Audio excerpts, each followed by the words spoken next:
Je déclare. I call to order the wrap-up session and ministerial high-level meeting entitled Delivering on Peace, Consolidating Outcomes and Charting the Path Forward of the High-Level International Conference for the Peaceful Settlement of the Question of Palestine and the Implementation of the Two-State Solution.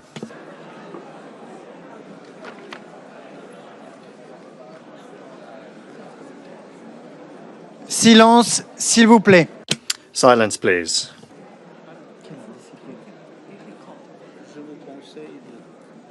Okay.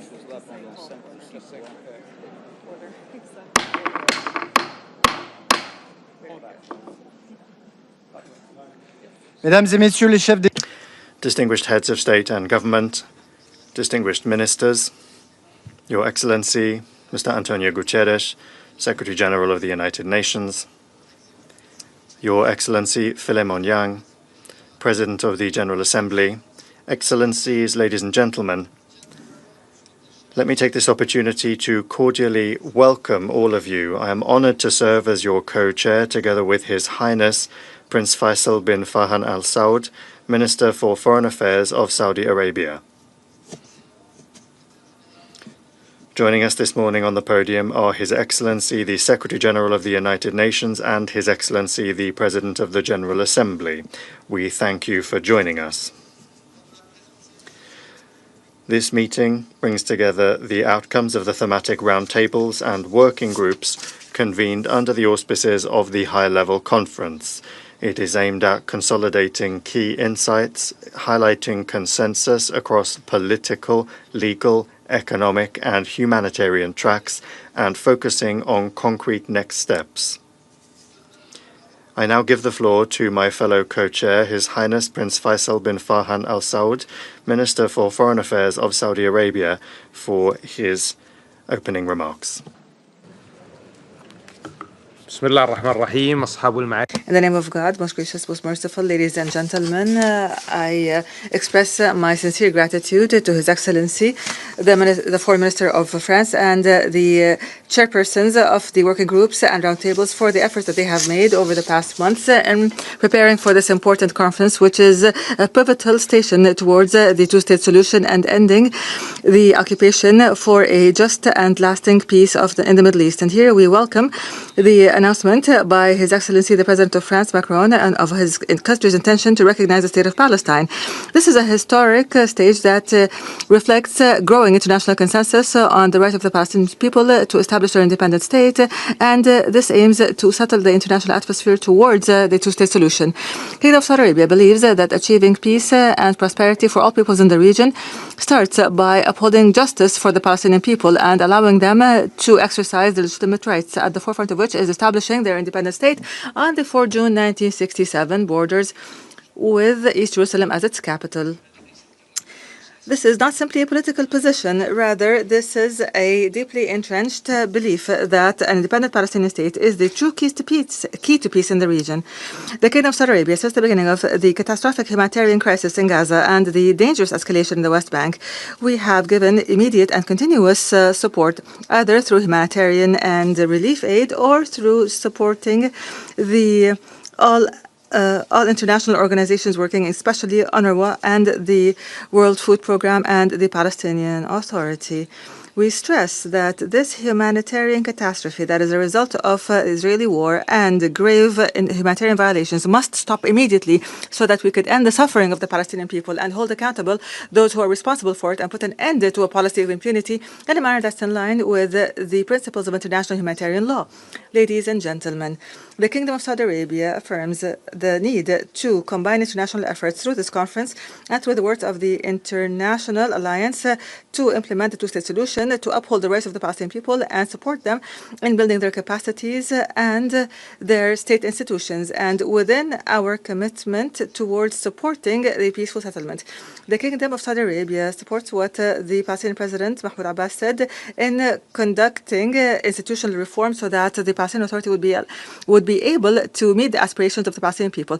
And we welcome the measures taken by the Palestinian government here, Prime Minister, and we welcome the participation of the Palestinian Prime Minister here.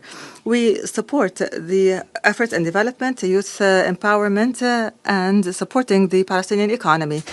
The Kingdom of Saudi Arabia, in cooperation with the Republic of France, has guaranteed has helped in the World Bank transferring a sum of money to the Palestinian efforts, and we're working on signing a memorandum of understanding with the Palestinian Authority on technological transformation and human resources improvement, as well as supporting the Palestinian business sector.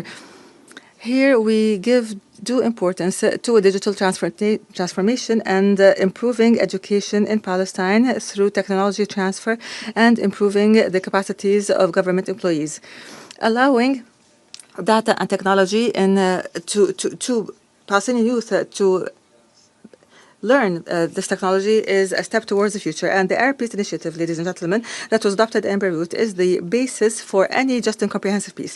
And here we confirm the need to support the international alliance for the two-state solution, to follow up on the outcomes of this conference, and to consolidate international efforts to implement clear steps that are chronologically clear to put an end to the occupation and embody the Palestinian state in a manner that would achieve stability and security to all the region and enhance cooperation between the different countries in a manner that would bolster international peace and security. In closing, I call on all states attending here to join the outcome document, which is a joint road plan towards the implementation of the two-state solution, and to combat any means to undermine it and to enhance peace possibilities that still exist if the will is there for them. Thank you.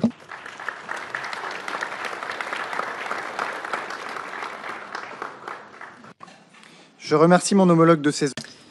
I thank my fellow co-chair for these remarks, and before we proceed, I would like to make some opening remarks. Ladies and gentlemen, alongside my Saudi colleague, I am pleased to open the work of this international high-level conference on the peaceful settlement of the Palestinian question and the implementation of the two-state solution, with the holding of this first wrap-up session on the thematic working groups. 80 years after the creation of the United Nations, we cannot accept civilians, women, and children being targeted when they go to food distribution places. That is unacceptable. Your presence in large numbers here today demonstrates the consensus and the mobilization of the international community around the appeal for the end of the war in Gaza. The New York conference, and this will be my second point, must be a turning point and a transformational juncture for the implementation of the two-state solution. We must work on the ways and means to go from the end of the war in Gaza to the end of the Israeli-Palestinian conflict at a time when this war is jeopardizing the stability and security of the entire region. To achieve this, only a political two-state solution will help respond to the legitimate aspirations of Israelis and Palestinians to live in peace and security. There is no alternative. Faced with the growing number of fait accompli on the ground and the unprecedented acceleration of the Israeli settlement building policy in the West Bank, the prospect for a viable Palestinian state must be preserved through the implementation of concrete measures. That is the meaning of the work of the 8 working groups constituted in the framework of this conference. Those groups are the driving force of our diplomatic initiative. Their work, which will be covered over the course of this morning, aims to identify concrete contributions that can be made to make the two-state solution a reality in all of the political, security, economic, and humanitarian dimensions of the Israeli-Palestinian conflict. The 17 co-chairs of the working groups have carried out in-depth work, the result of a lengthy consultation process consulting UN member states. They have mobilized, together with international organizations, NGOs, civil society, and thank you all. My third and final message is that through this New York process, we have begun an unprecedented and unstoppable momentum for a political solution in the Middle East, which is already beginning to bear fruit.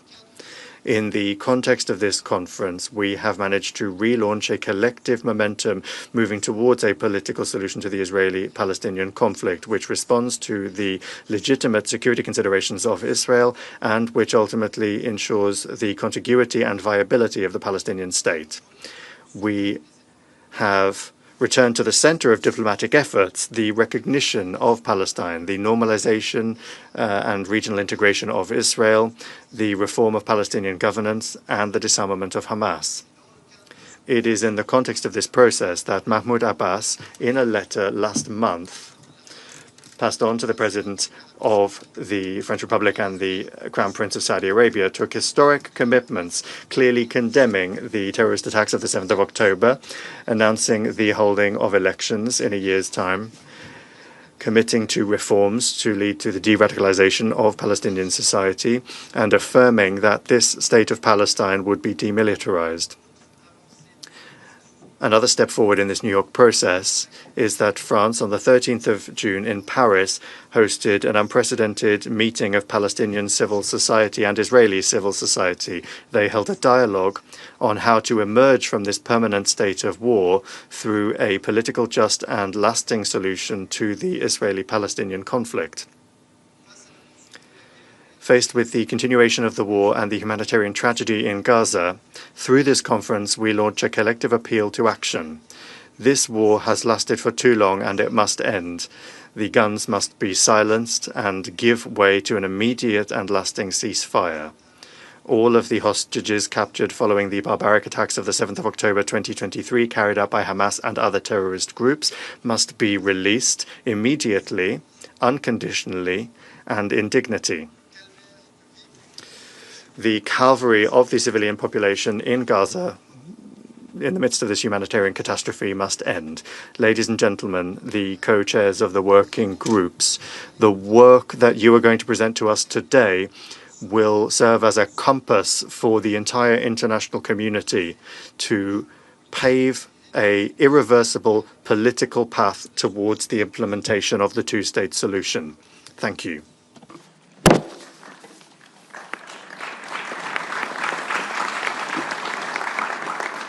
J'invite à présent son Excellence. I now invite His Excellency Mr. Antonio Guterres, Secretary General of the United Nations, to make a statement. Excellencies, ladies and gentlemen, I thank the government of France and the Kingdom of Saudi Arabia for organizing this international conference on the implementation of the two-state solution. We are here today with our eyes wide open, fully aware of the challenges before us. We know that the Israeli-Palestinian conflict has endured for generations, defying hopes, defying diplomacy, defying countless resolutions, and defying international law.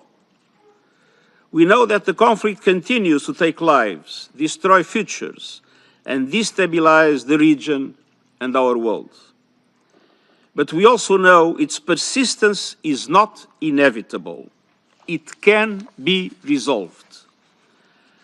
That demands political will and courageous leadership, and it demands truth. The truth is we are at a breaking point. The two-state solution is farther than ever before. Excellencies, nothing can justify the horrific 7 October terror attacks by Hamas and the taking of hostages, both of which I have repeatedly condemned. And nothing can justify the obliteration of Gaza that has unfolded before the eyes of the world. The starvation of the population, the killing of tens of thousands of civilians, the further fragmentation of the occupied Palestinian territory, the relentless expansion of settlements, the surge in settler violence against Palestinians, the demolition of homes and forced displacement of populations, the changes to demographics on the ground, and the absence of any credible political solution. And the support, as expressed in a Knesset declaration voted last week, for annexing the occupied West Bank. Let's be clear. The creeping annexation of the occupied West Bank is illegal. It must stop. The wholesale destruction of Gaza is intolerable. It must stop. Unilateral actions that would forever undermine the two-state solution are unacceptable. They must stop. Excellencies, these are not isolated events. They are part of a systemic reality that is dismantling the building blocks of peace in the Middle East. And yet, precisely because of the grim realities, we must do even more to realize the two-state solution. Today's conference is a rare and indispensable opportunity. We must ensure that it does not become another exercise in well-meaning rhetoric. It can and must serve as a decisive turning point, one that catalyzes irreversible progress towards ending the occupation and realizing our shared aspiration for a viable two-state solution. The two-state solution remains the only framework rooted in international law, endorsed by the Assembly and supported by the international community. Specifically, Israel and Palestine living side by side in peace and security, within secure and recognized borders on the basis of the pre-1967 lines, with Jerusalem as the capital of both states, in line with international law, UN resolutions, and other relevant agreements. Two independent, contiguous, democratic, and sovereign states, recognized by all and fully integrated into the international community. It is the only credible path to a just and lasting peace between Israelis and Palestinians. And it is the sine qua non for peace across the wider Middle East. Excellencies, Israel, Palestine, and others will have to make difficult decisions on that path. Bold and principled leadership will be required on all sides. We are here to encourage and support that effort. Thank you for coming together to advance this essential cause for the people of Israel, Palestine, and all humanity. Thank you.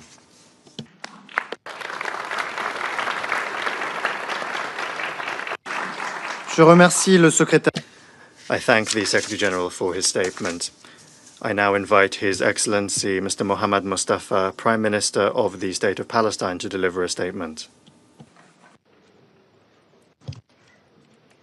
Excellencies, distinguished delegations, I'm honored to be among you all today, and I wish to express the State of Palestine's deep gratitude for the Kingdom of Saudi Arabia and France for their leadership and for undertaking the responsibility entrusted to them by the General Assembly in co-chairing this historical international conference. I also express our deep appreciation to the co-chairs of the working groups for their dedication, also the President of the General Assembly and all states and organizations for their contributions. I'd like to thank the United Nations, represented by the President of the General Assembly and the Secretary General, and through them, all of the United Nations, for their relentless efforts to deliver on their sacred mandate, including the United Nations personnel on the ground who does so at the peril of their lives. Excellencies, this conference holds a promise, a pledge to the Palestinian people that the historical injustice that befell them must come to an end. What's happening in Gaza is its latest and most brutal manifestation, and we are all more than ever compelled to act. This conference is a message to the Palestinian people that the world supports us in the realization of our rights to life, liberty, dignity in our land, and of our right to our sovereign state. This conference is also a message to the Israeli people that there is a path to peace and regional integration. It will be achieved through our independence, not our destruction, through the realization of our rights, not their continued denial, that Palestinians are not condemned to perpetual occupation and exile, and Palestinians and Israelis are not doomed to be at eternal war, that there is another way, a better way, that leads to shared peace, shared security, and shared prosperity in our region. Not for one at the expense of the other, but for all. We hope they hear this message and grasp this historical opportunity. For very long, the idea was to leave the matter to the parties, relying solely on their goodwill. The result was entrenched occupation, an ever-worsening situation, and more violence and loss of innocent lives. The reality is that while the parties have their obligations and responsibilities, the rest of the world has also obligations and responsibilities in ensuring we achieve self-determination and just and lasting peace. Therefore, we welcome the approach taken by this conference to identify what's required from all actors and to promote concrete and decisive actions with clear mechanisms and time-bound commitments. All states have a responsibility to act now, to end the war on our people in Gaza and throughout the state of Palestine, to secure the release of all hostages and prisoners, to ensure the withdrawal of Israeli occupation forces. And we, of course, support in this regard the mediation efforts of Egypt, Qatar, and the United States, and the actions undertaken by all states to achieve these goals. The massacres and the engineered starvation by Israel must be brought to an immediate end. We all must act to reunify Gaza and the West Bank, including East Jerusalem, with no occupation, no siege, no settlements, no forcible displacement, and no annexation, and to rebuild Gaza with and for our people. In the occupation, achieve Palestinian independence, and implement the two-state solution with Palestine and Israel living side by side in peace and security towards achieving regional peace, security, and prosperity. This requires support to the Palestinian government in assuming its sole governance and security responsibilities, with regional and international support in the Gaza Strip and throughout Palestine. Hamas must end its rule of Gaza and hand over its weapons to the Palestinian Authority.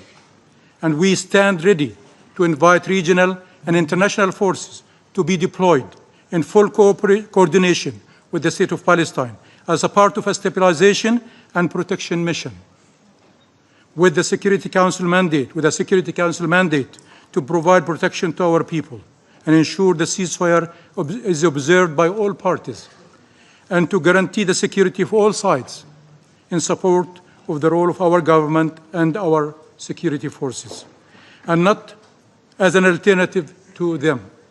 The ceasefire should be extended to all Palestine and should be accompanied with the cessation of all illegal measures. I call on all of you to take every action you can take to advance these goals, ending the war on our people, ending the occupation, achieving shared peace, security, and prosperity. I ask you to do that without delay or hesitation. Too much is at stake. We have demonstrated an ironclad commitment to peace in the face of brutal violence. With your help, we can demonstrate there is a peaceful path to liberation. In this regard, I salute the historic and courageous decision of France and President Macron to recognize the State of Palestine in September, and call on all those that have yet to do so to recognize the State of Palestine without delay. Indeed, the path to peace starts with recognizing the State of Palestine and preserving it from destruction, and by empowering the forces of peace in Palestine, Israel, and the region, and the world in their efforts to implement the two-state solution and achieve just and lasting peace, a peace that saves and serves Palestinians, Israelis, and the region. There is no viable alternative to the peaceful settlement of the question of Palestine based on the relevant United Nations resolutions and the two-state solution on the 1967 lines. And there is no two-state solution without an independent Palestinian state with East Jerusalem as its capital. Every state represented here can do what they can, but they must act now to promote compliance and deter violations, to promote commitment, not indifference, to advance accountability, not impunity, to achieve just and lasting peace, not full perpetual occupation and conflict. The Palestinian government is determined to continue the implementation of substantive reforms in impossible circumstances. First and foremost, to be able to do better to serve our people, and also to better cooperate with our regional and international partners.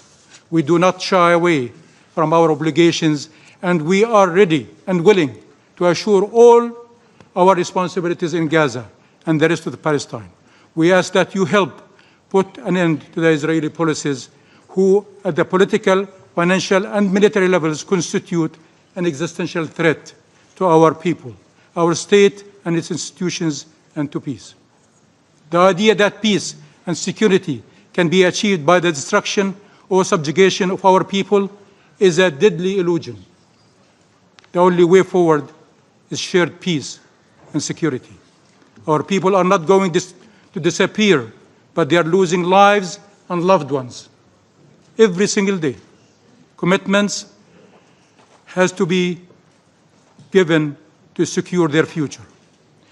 Communities are under attack by occupation forces and settlers to try to uproot them every single day. The Palestinian people have suffered for long and cannot be demanded to simply endure. Their agony must be brought to an end. Our people have an inalienable right to live in freedom and dignity in their ancestors' land. The region is ready to move forward now, but not at the expense of Palestine and the Palestinian people. The rights of all peoples must be respected. The sovereignty of all states must be ensured. Palestine and its people can no longer be the exception. Thank you.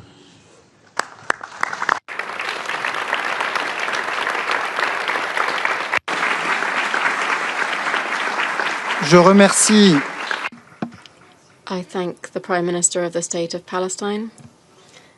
And before closing the first part of our meeting, I suggest that we stand and observe a minute of silence in the memory of all of the victims of the tragedies that have been bereaving the region since the 7th of October 2023.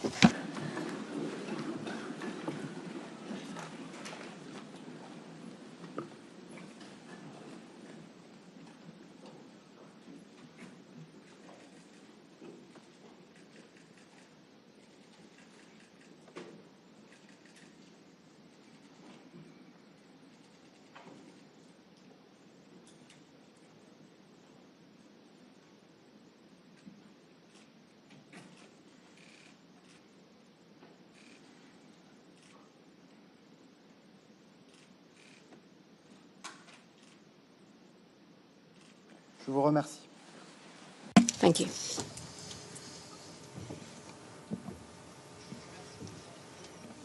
I thank our guests for joining us on the rostrum this morning, and we will have a slight change on the podium before the first roundtable now.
أصحاب المعالي والسعادة حضرات المندوبين الموقرين أعلن انعقاد المائدة المستدامة. Your Excellencies, ladies and gentlemen, we will now convene the first roundtable entitled The Case for Peace, Advancing the Two-State Solution Through Narrative Measures and International Law. Joining us at the podium for this segment of this meeting is Her Excellency Mary Robinson, former President of Ireland, former UN High Commissioner for Human Rights, and former Chair of the Elders. We warmly welcome her presence today. In accordance with the program circulated, we will first hear interventions by the co-chairs of thematic working groups 3, 7, and 6. I would like to remind that all interventions are limited to 3 minutes and should be made from your seat. After the interventions by the co-chairs, we will hear a keynote address by our guest speaker.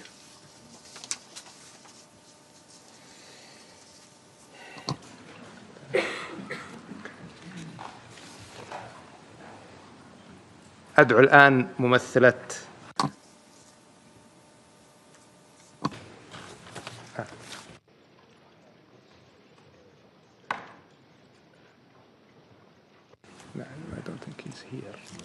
أدعو الآن ممثل. I now invite the distinguished representative of Qatar, His Excellency, to deliver his remarks for Working Group 3. Thank you, Your Highness, Excellencies. May the peace of God be upon you. First, at the outset, I would like to express our appreciation for the Kingdom of Saudi Arabia and the Republic of France for chairing this conference, and we appreciate the efforts made to prepare for this conference and the efforts of all the co-chairs of the conference working groups. Since the announcement of this conference, we have sought to support and actively play a role in this conference, and we chaired with Mexico and Canada the working group related to the case for peace. And this is an important topic for Qatar, where we have worked on justice, inclusivity, and peace, and establishing peace through dialogue and peaceful coexistence, and supporting development and education and the role of youth.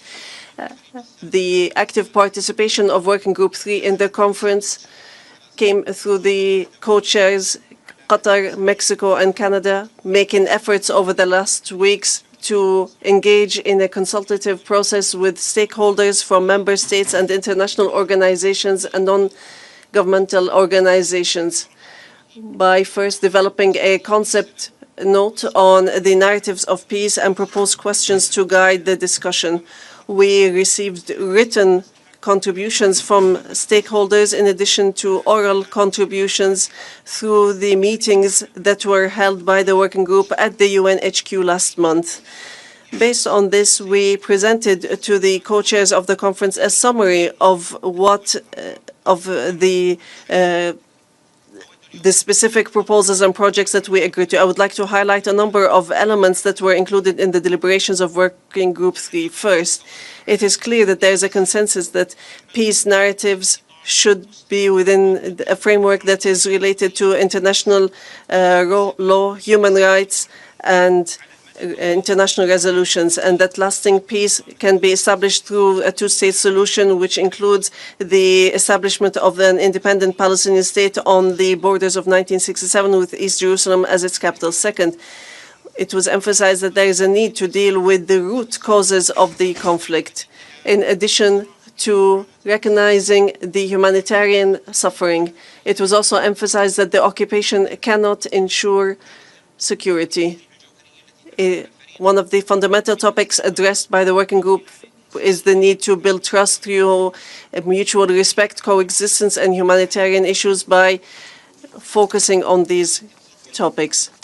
Fourth, it was emphasized that measures should be taken against hate speech and incitement to violence. This needs to be dealt with. Fifth, some of the topics that were included was the importance of protecting independent media and journalists, and the need to combat disinformation.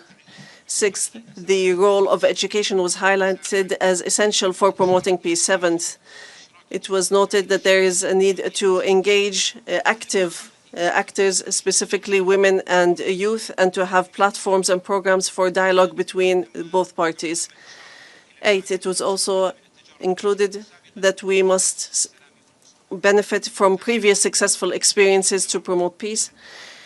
The essential role of civil society was also highlighted. In closing, we hope that the consultation meetings of the working group will lead the conference to take outcomes that will make sure that the international community will undertake its responsibilities regarding the Palestinian state to take future steps, and that this will be a basis for the work in the future, and that there needs to be an active follow-up for proposals and initiatives. We also look forward to have this conference participate in the establishment of an independent Palestinian state that is sovereign, geographically contiguous, with sovereignty on the borders of 1967, with East Jerusalem as its capital, that has international recognition and the UN membership that it deserves. Thank you.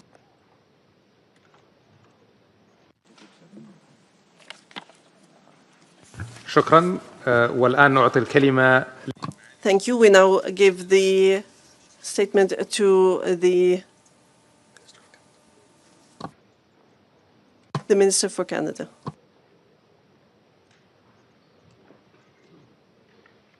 Excellencies, delegates, distinguished guests, I would like to begin by thanking France and the Kingdom of Saudi Arabia for bringing us together at this critical moment. Painful realities that continue to tear at the fabric of the region. Escalating violence, devastating civilian casualties, hostages still in captivity, a deepening humanitarian crisis in Gaza, relentless settlement expansion in the West Bank, and the continued threat of terrorism. All of this making the prospects for peace feel more distant. Canada believes a two-state solution remains the only viable path to lasting peace for both Palestinians and Israelis. At the plenary session this afternoon, I will have more to say about Canada's position. We are here today because this moment demands political courage and resolve, and we must stand together and choose a different path, one that leads toward a sustainable and a just solution. And political agreements alone are not enough. We must also address the narratives shaping identity, perception, and legitimacy, as these lie at the heart of the conflict. As G7 President, Canada is engaging closely with regional partners, and the message is clear. The region must be defined by peace, by stability, and by dignity for all.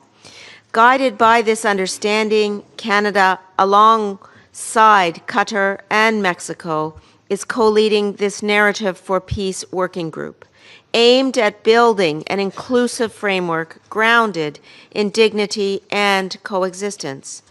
Peace is not only about borders and agreements, it is also about shared stories and understanding that humanize all sides and foster trust. Canada is committed to initiatives that amplify voices of peace, promote understanding, and reject division. We support local mediation and peace-building efforts, empower youth and women leaders, and champion press freedom and inclusive dialogue. I would like to briefly mention two other working groups at this conference in which Canada is contributing also: the security sector and humanitarian action and reconstruction groups. En tant que principal contributeur, as the main contributor to the Office for the Coordinator for Security since 2005, Canada advocates coordinated regional support, unified Palestinian governance, and cooperation in security with Israel. As I will mention this afternoon, on the humanitarian level, Canada prioritizes the protection of civilians, the improvement of humanitarian access, and reconstruction led by Palestinians focusing on transformations to enhance and strengthen Palestinian institutions. Determined to work alongside our partners to deliver real, tangible solutions on the ground. And above all, Canada remains committed to a future where Palestinians and Israelis can live side by side in peace and dignity. Merci beaucoup.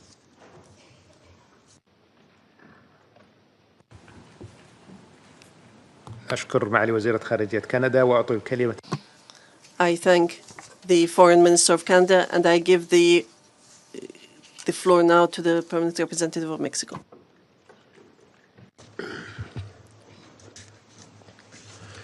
Señores copresidentes, Co-chairs, distinguished colleagues, Mexico expresses its deep appreciation to Qatar and Canada for their steadfast commitment to our working group that is tasked with exploring potential peace narratives that may contribute to the implementation of the two-state solution.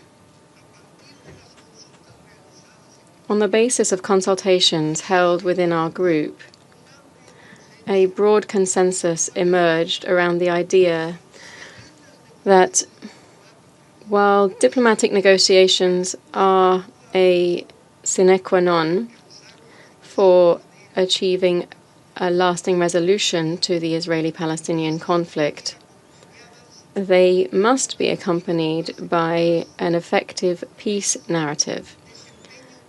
Such a narrative, at the same time, should play a key role in shaping public discourse and influencing the way in which future generations are educated.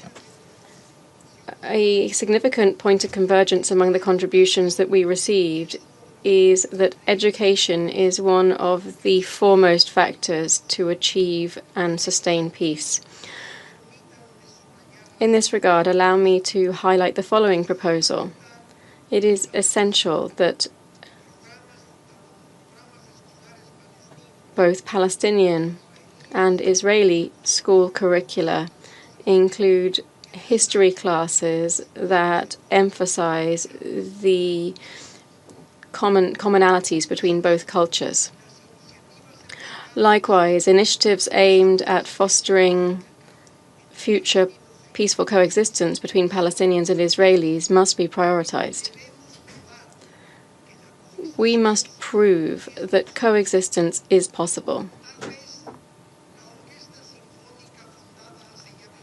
Perhaps the symphonic orchestra founded 26 years ago now by the Israeli conductor and pianist Daniel Barenboim and the Palestinian writer Edward Said, known as the West Eastern Divan Orchestra, is perhaps the best example of how both cultures can even produce high-quality art as a result of joint collaboration. Let's therefore begin our work this morning with the staunch belief that two states represent the only viable solution at this stage of what represents one of the great tragedies of history, and one which we bear the generational responsibility to resolve. Thank you very much.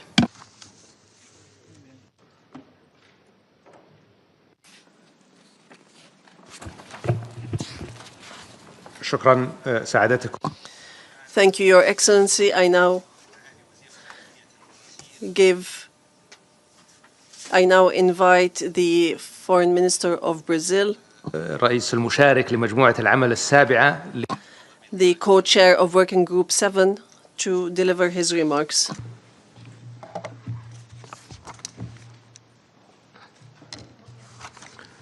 Thank you, Mr. Chair, Excellencies. Brazil co-chaired with Senegal Roundtable 7 on promoting respect for international law. The ordeal Palestinians face stands as a test to our collective commitment to international law, humanitarian law, and human rights, When confronted with credible allegations of genocide, invoking international law is not enough. We must enforce it with resolve. Last year, the International Court of Justice laid out clear guidelines on how states must fulfill their obligations regarding the unlawful occupation of Palestine. They include not recognizing the unlawful situation created by Israel's presence in the occupied Palestinian territory, including East Jerusalem, differentiating in all dealings with Israel between its territory and the occupied Palestinian territory, refraining from any action that may aid or contribute to maintaining occupation, and ensuring respect for the Palestinian people's right to self-determination and the Fourth Geneva Convention. Guided by the Court's opinion, Working Group 7 formulated 3 questions to inform Member States' action. First, what actions can states adopt to promote and ensure compliance with international law? Second, what accountability mechanisms can be activated to address relevant unlawful actions, policies and practices, and to ensure reparation? Third, what preventive measures can be taken against illegal unilateral actions undermining the viability of the two-state solution? We received over 50 submissions from multiple stakeholders. These inputs generated 96 concrete proposals grouped in 5 areas: diplomatic and political, arms trade, economic, accountability and reparation, and monitoring.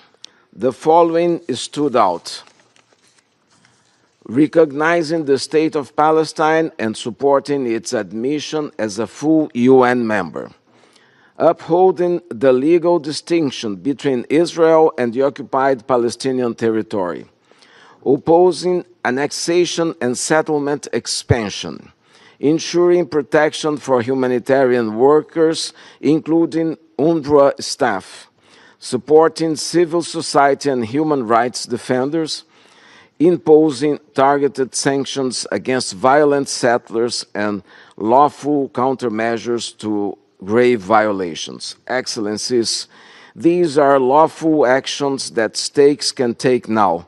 The credibility of the international legal order depends on its non-selective application. What is now needed is the political will and a robust follow-up process to this conference. Let us turn law into action and action into justice and peace. I thank you. شكرا معاليكم. نعطي. Thank you. I now invite the Foreign Minister of Senegal, the co-chair of Working Group 7, to deliver her remarks. Excellencies, ladies and gentlemen, it is with an acute sense of responsibility that I stand alongside my counterpart from Brazil to present the results of Working Group 7. Without further ado, I will touch on the proposals that we received in the 4 other areas of action. In arms trade, contributors recommended strengthening the due diligence process, monitoring the final use and export controls. Some called for bilateral military embargoes in line with the Arms Trade Treaty. In terms of economic measures, proposals included restrictions on trade and from the settlements, the regulation and conduct in the private sector, and also looking at domestic legislation. Strengthening the UN database on companies in the settlements and technical and financial support to Palestinian companies, including for the reconstruction of Gaza, were also strongly promoted. In terms of accountability and reparations, both were highlighted. Cooperation with the International Criminal Court and the International Court of Justice, activation of universal jurisdiction, supporting the work of the Human Rights Council and the Independent Commission of Inquiry under the auspices of the United Nations. Several proponents also recommended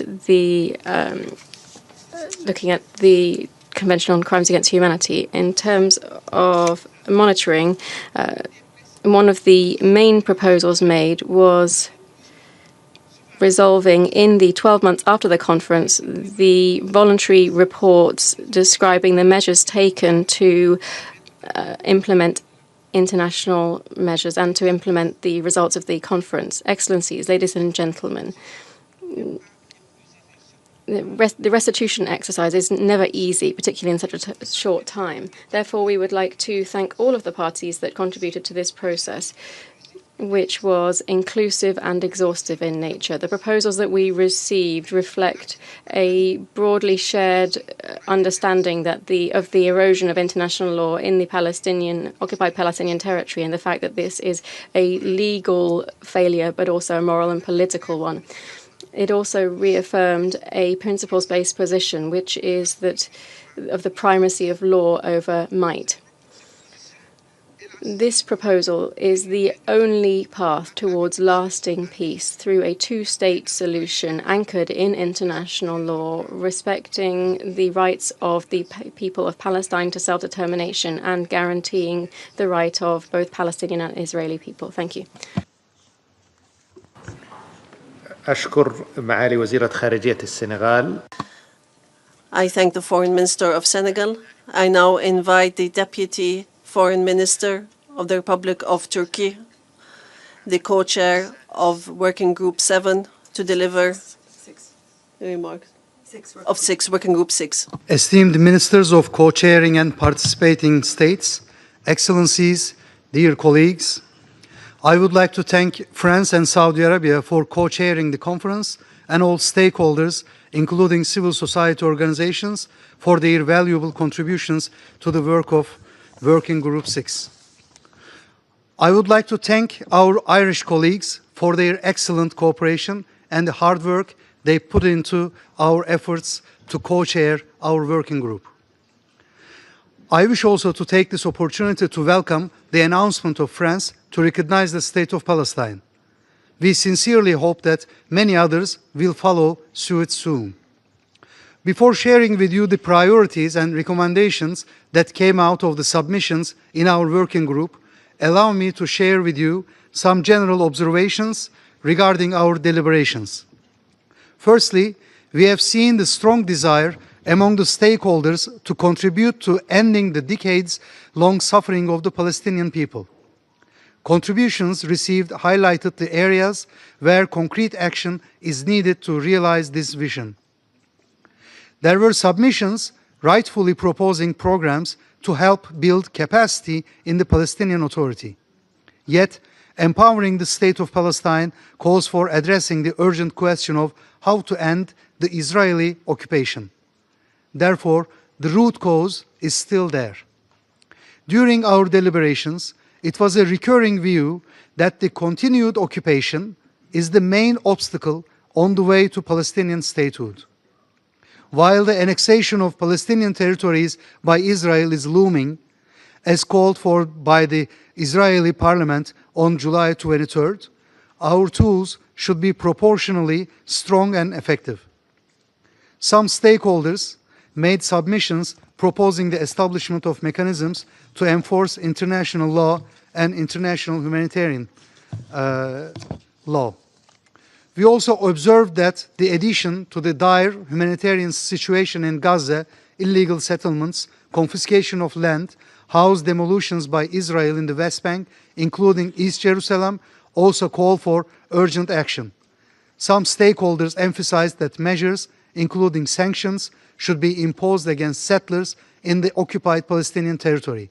Israel may also be subjected to coercive measures as it is the enabler of the illegal settlements. The acts of Israel to displace, dislocate and expel Palestinian people from their homeland should be prevented without any delay. We cannot envisage the state of Palestine without the Palestinian nation. The core priorities that came out of the submissions can be listed as follows. First, implementation of the two-state solution. Second, recognition of the State of Palestine and the admission of the State of Palestine as a full member in the UN. Third, humanitarian and reconstruction efforts in Gaza. Fourth, institutional development. Fifth, halting settlement expansion and forced displacement. Six, accountability and the rule of law. 7, civil society engagement. 8, security guarantees for both people. The submissions send a clear message. The international community must act urgently and decisively to preserve the two-state vision, to uphold legal and humanitarian principles, and to move beyond expressions concerned to activating mechanisms of accountability. Thank you. أشكر ممثل. I thank the representative of Turkey, and I now invite Her Excellency Emir Higgins, Minister of State at the Department of Public Expenditure, Infrastructure, Public Service Reform and Digitalization of Ireland and co-chair of Working Group 6. I would like to begin at the outset by thanking France and Saudi Arabia for all of their work to date, and to all of the co-chairs and their teams for all of their work, including our own team in Ireland. I'd also like to thank Minister Yilmaz and express my appreciation to Turkey for their excellent cooperation. I'm delighted that former President of Ireland, Mary Robinson, is here with us today, and I thank her for her decades of dedication to the protection of human rights. This conference, delegates, is an opportunity. It's an opportunity to bring a renewed sense of urgency and to demonstrate a spirit of shared responsibility for seeking a political situation to this absolutely devastating conflict. The humanitarian situation in Gaza has reached new depths of despair and new depths of misery. Mass starvation is now spreading right across the population, and that is an affront to our collective humanity. We need to see an immediate ceasefire, we need to see an immediate release of hostages, and we need to see massive humanitarian aid into Gaza at scale. As co-chairs of Working Group 6, Ireland and Turkey engaged broadly with member states and stakeholders. Our working group was on the preservation of the two-state solution. We deeply appreciate the significant number of concrete and of action-orientated submissions, and there was strong agreement around the respect for international law, including international humanitarian law, and clear support for accountability mechanisms, including the International Criminal Court. Submissions reference the advisory opinion of the International Court of Justice and its clear finding that the Israeli occupation of the occupied Palestinian territory is unlawful. Member states and stakeholders affirmed the two-state solution as the only pathway to a just and a lasting peace, and that is in accordance with international law and UN resolutions. The importance of recognition of the State of Palestine and its admission as a full UN member state was a recurring theme, and I commend France and President Macron for leadership on this. We also recall the importance of recognition of Israel by states who have not yet to do so, and of integration of Israel and Palestine in the region.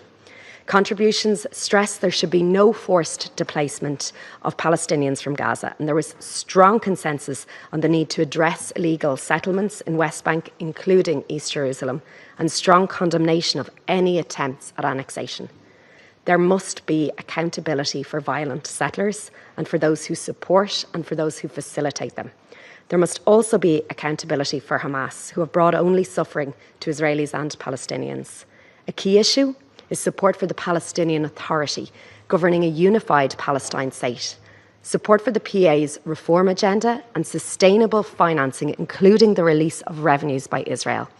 We acknowledge the Arab and OIC reconstruction plan as the basis for work on the rebuilding of Gaza and the necessary arrangements for governance, for security and for economic development. Submissions stressed that the essential and life-saving role and the mandate of UNRWA must be protected. As a country with experience of overcoming conflict, Ireland recognises the important role of both civil society and in particular of women in laying the groundwork for peace. We must create the conditions and the space for voices from different perspectives to be heard in safety and in respect.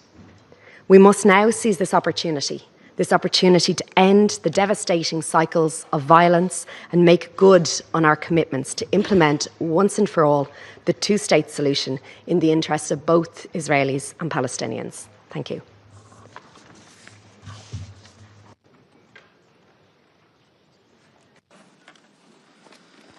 I thank the representative of Ireland.